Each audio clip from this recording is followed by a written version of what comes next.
Shalom saudara yang kekasih, kembali jumpa dengan saya Pendeta Ram Kenny.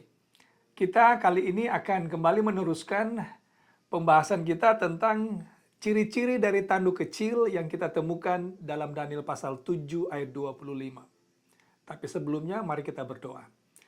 Tuhan di sorga, tuntun pembahasan ini agar tidak bertentangan dengan kehendak-Mu, tidak bertentangan dengan kebenaran-Mu, tetapi memuliakan nama-Mu dan menjadi berkat bagi kami semua. Kiranya Roh Kudus menuntun kami agar kami mengerti firman ini. Dalam nama Yesus kami berdoa. Amin. Saudara kekasih, ada orang yang mengajarkan bahwa identitas tanduk kecil atau antikris dalam Daniel 7 ayat 25 tidak akan kita kenal, tidak akan kita ketahui. Nanti kita tahu kalau dia sudah tiba, baru kita tahu. Oh, saudara yang kekasih, dengarkan. Kalau memang itu benar, itu sudah akan sangat terlambat. Alkitab dengan jelas memberikan kita informasi siapa tanduk kecil itu.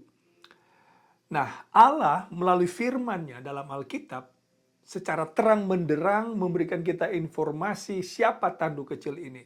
Mengapa penting bagi umat Tuhan mengenal tanduk kecil ini, identitasnya siapa? Mengapa sangat penting, saudara?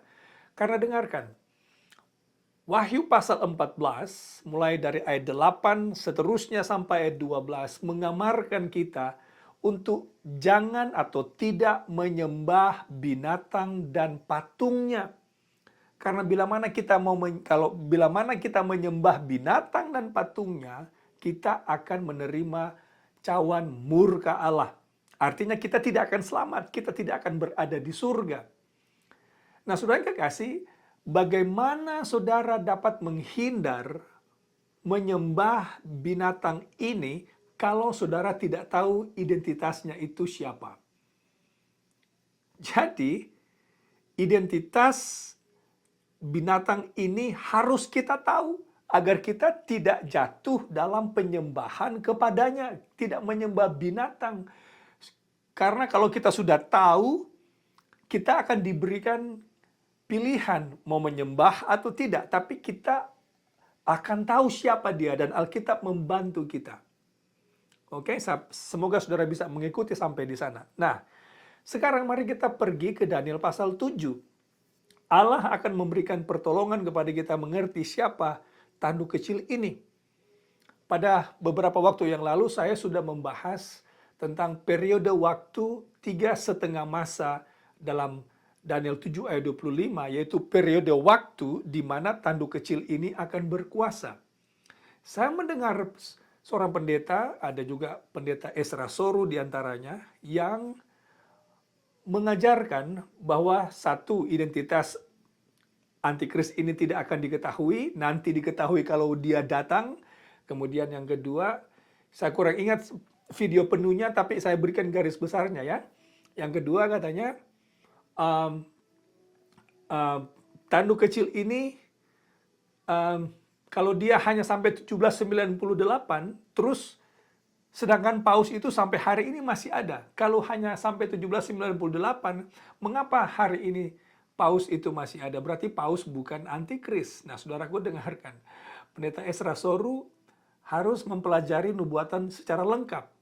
Memang kitab Daniel pasal 7 tidak memberikan kita gambaran lengkap tentang periode kekuasaan tanduk kecil ini. Tanduk kecil ini benar akan berakhir tahun 1798, tetapi pendeta Ezra Soru harus pergi kembali ke bagian Alkitab yang lain untuk mencari tahu apa sebenarnya Alkitab sebutkan tentang kekuasaan yang sama ini. Kalau kita pergi ke Wahyu pasal 13, ayat 3 khususnya, bahwa binatang ini terluka parah tapi akan sembuh kembali. Kapan dia terluka parah? Itulah merujuk kepada apa yang terjadi tahun 1798. Karena luka parah terjadi ketika Paus Pius yang ke-6 ditangkap oleh Jenderal Berthier dari Prancis, dibawa ke Prancis, mati di pengasingan. Setahun kemudian berakhirlah masa kekuasaan tanduk kecil tahun 1798 karena kekuasaan sipil yang mendukungnya dicabut sipil tidak lagi mendukungnya, ya. Tetapi akan sembuh kembali ini. Artinya kekuasaan sipil yang hilang daripada tanduk kecil ini akan dia temukan, dia akan dapatkan kembali. Dan kita sudah mulai melihat kegenapan ini sekarang.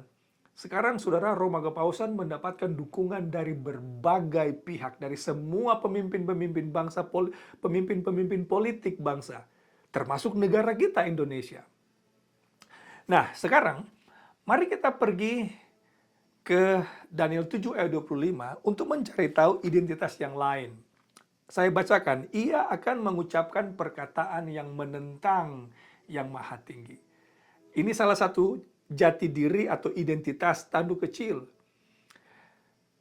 Mengucapkan perkataan yang menentang yang maha tinggi, bila kita lihat bahasa asli dan terjemahan bahasa Inggrisnya, ini adalah hujat. Dalam bahasa Inggrisnya menggunakan kata great words atau pompous words atau blasphemy. Nah, blasphemy, saudara, adalah hujat. Kalau begitu, salah satu identitas tanduk kecil adalah menghujat Allah. Nah, apa itu hujat menurut Alkitab? Kita biarkan Alkitab sendiri yang menjawabnya. Dalam Markus pasal 2, saudara akan temukan cerita tentang Yesus menyembuhkan orang lumpuh, kemudian mengampuni dosa orang ini. Dalam ayat 7, orang Farisi ahli Taurat marah kepada Yesus dengan mengatakan, siapa yang berhak mengampuni dosa? Bukankah hanya Allah yang berhak mengampuni dosa? Dan mereka hendak membunuh Yesus, melontari Yesus dengan batu. Karena memang itu adalah hujat. Mengaku memiliki kuasa mengampuni dosa. Nah, sekarang kalau kita pergi ke buku Yohanes, Yohanes pasal 10, bila saudara pergi menghemat waktu ini saudara ya, saudara baca ayat 30 sampai ayat 33, saudara akan dapatkan kisah yang lain di mana Yesus menyamakan dirinya dengan mengatakan dirinya itu anak Allah. Artinya Yesus dianggap menyetarakan dirinya sama dengan Allah. Dan ini membuat orang Farisi dan ahli Taurat juga marah kepada Yesus. Karena itu memang adalah hujat. Jadi sekarang kita tahu bahwa hujat dalam Alkitab itu ada dua. Yang pertama, manusia biasa mengaku memiliki kuasa mengampuni dosa. Yang kedua, manusia biasa mengaku sama dengan Allah. Nah, sekarang kita harus cari tahu kekuatan agama yang mana di dunia ini yang melakukan dua hal ini. Saudara kasih, saya ada beberapa kutipan, tapi saya tidak akan baca semua supaya tidak terlalu panjang. Bila mana saudara berminat, saya bisa kirimkan kepada saudara materi-materinya. Yang pertama, saya ingin membaca kutipan dari Santo Alfonsus di Liguori. Ini sangat terkenal di gereja Katolik. Ia menulis buku Dignity and Duties of the Priest or Selva, halaman 28. Bunyinya seperti ini. Saya sudah terjemahkan ke bahasa Indonesia, saudara-saudara ya, supaya tidak panjang.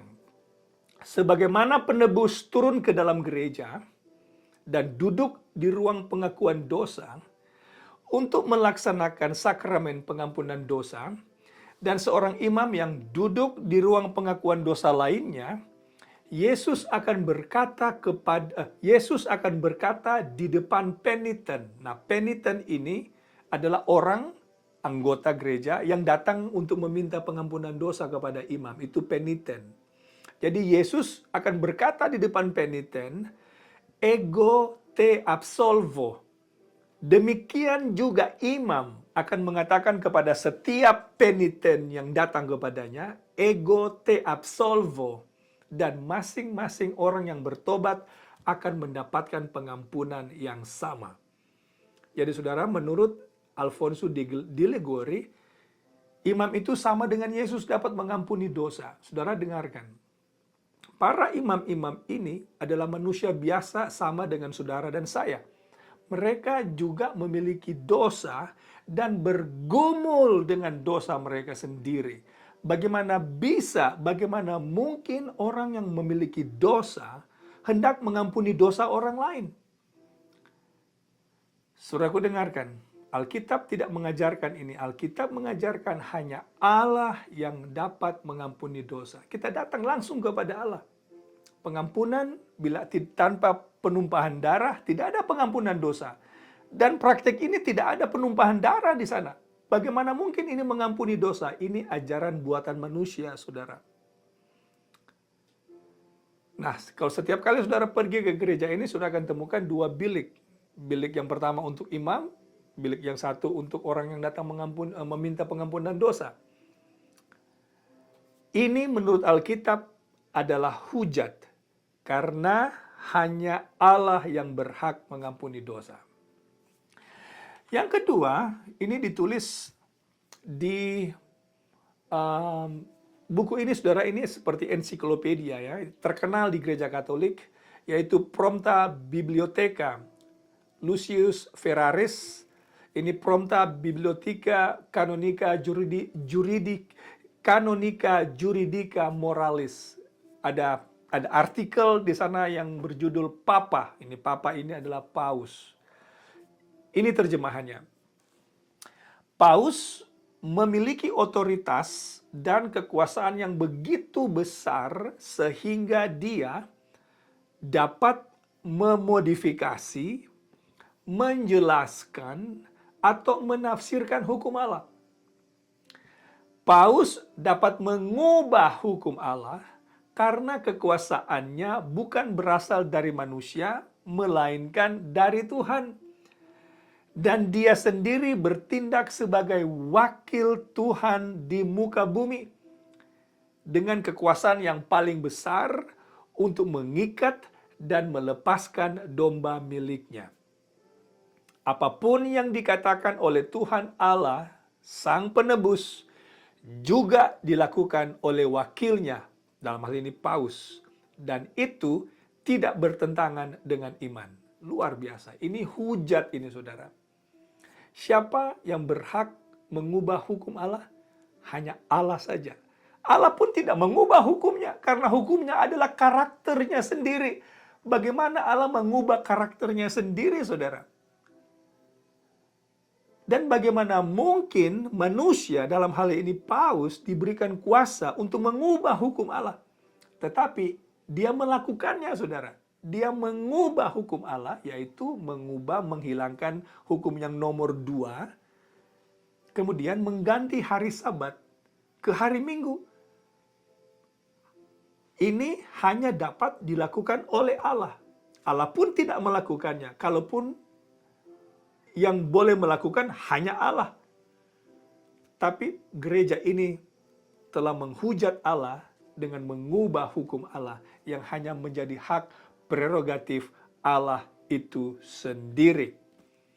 Nah, jadi saudara yang kekasih, saya lupa, saya juga ingin ajak saudara pergi untuk mengecek satu dogma yang ditulis oleh Paus Gregorius yang ke-7. Dogma ini berjudul Dictatus Papae. Ada 27 dogma di sana. Saya tidak akan baca semua, terlalu panjang, saudara, terlalu banyak. Saya hanya akan fokus kepada 2. Tapi kalau saudara baca semua 27 ini, saudara akan geleng-geleng kepala melihat betapa besarnya kekuasaan Paus di muka bumi ini. Tidak heran dia disebut Bapa Suci. Bapa Suci artinya saudara tidak berdosa, tidak akan pernah buat salah, karena gereja tidak akan pernah bersalah, tidak akan pernah salah. Dan ini pun sesungguhnya adalah hujat. Karena hanya ada satu yang tidak akan pernah salah, yaitu hanya Allah sendiri. Tapi gereja ini mengaku, gereja ini manusia biasa, tidak akan pernah salah. Nah, saya mau baca 2 saja, saudara. Yang dogma nomor 9 dikatakan begini, that of the Pope alone, all princes shall kiss the feet. Saudara, luar biasa ini ya. Hanya Paus sendiri, di mana semua pangeran, raja-raja harus mencium kaki Paus. Luar biasa ini, saudara. Kita pindah ke dogma nomor 12. That it may be permitted to him to depose emperors Emperors ini siapa ini saudara? Ini kaisar ini saudara. Jadi Paus katanya diberikan izin kuasa untuk menurunkan atau berkuasa menurunkan, memecat pemimpin sipil, pemimpin politik, dalam hal ini raja, pangeran, emperors, kaisar. Kalau kita zaman sekarang presiden, pemimpin-pemimpin politik. Oh, saudara kasih, dalam Daniel pasal 2 di kitab Roma, hanya Allah yang memiliki hak menurunkan dan menaikkan pemimpin. Tapi ini katanya Paus memiliki kuasa itu. Ini juga adalah hujat karena menurunkan dan menaikkan pemimpin hanyalah hak Allah itu sendiri. Nah, kalau begitu, dengan menerapkan dua prinsip ini ke dalam Alkitab, dalam Daniel pasal 7 ayat 25, kita bisa tahu bahwa antikris yang dimaksudkan di dalam ayat ini tidak lain, tidak bukan adalah gereja Roma Katolik. Sistem gereja ini yang melakukan dua hal ini adalah yang dimaksudkan dalam Daniel 7 ayat 25 sebagai tanduk kecil yang menghujat Allah. Semoga pelajaran ini bermanfaat untuk saudara, menegur kita semua, marilah kita lebih taat kepada Allah daripada kepada manusia. Tuhan memberkati.